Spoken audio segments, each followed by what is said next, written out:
Hi everyone, आज आपण साधं एकदम कोणताही मसाला नसलेली वांग्याची भाजी बघणार आहोत। चला तर मग थोडीशी हिरवी मिरची, लसूण, जिरे आणि शेंगदाण्याचा कूट होता माझ्याकडे, मी तो घेतलाय। तुम्ही शेंगदाणे घ्या आणि ते मिक्सरमध्ये वाटून घ्या आणि त्यामध्ये थोडंसं पाणी घालून परत एकदा वाटून घ्या। याला आपण एकदा मिक्सरमध्ये फिरून घेऊयात। हे पहा, आपली पेस्ट तयार झालेली आहे।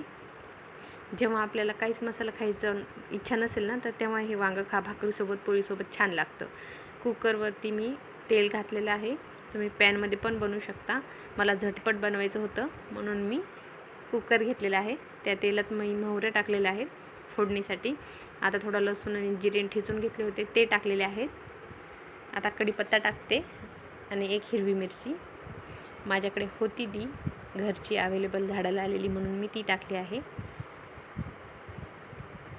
आपण ह्याला थोडं परतून घेऊ आणि नंतर पेस्ट टाकूयात। हे पहा, पेस्ट टाकून घेतली आहे आपण त्यामध्ये। आता आपण थोडीशी पेस्ट तेलामध्ये परतून घेऊ। त्याला थोडंसं तेल सुटायला लागलं की आपण त्यामध्ये वांगे जे चिरलेले आहेत ना ते घालून घेऊयात।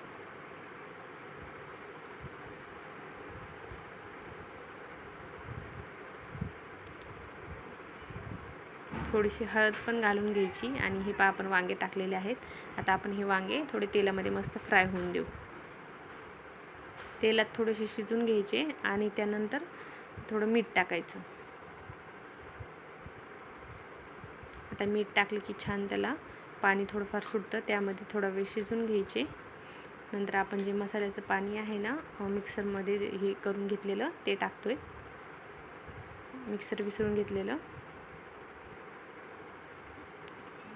आता आपण ह्याला असं शिजून घेऊ शकतो किंवा आपण कुकरचं झाकण लावून शिजून घेऊ शकतो।